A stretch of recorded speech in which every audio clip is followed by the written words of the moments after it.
1,30,000 మంది దళితులకు BRS government లోనే దళిత బంధు శాంక్షన్ చేసినాం.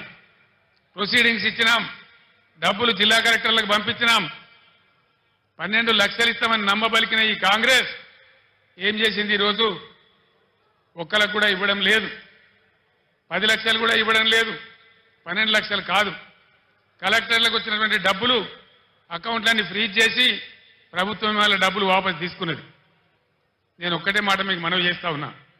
దయచేసి దళిత సమాజంలో ఉండే మేధావులు, దళిత యువత మీరు తీవ్రంగా ఆలోచన చేయాలి.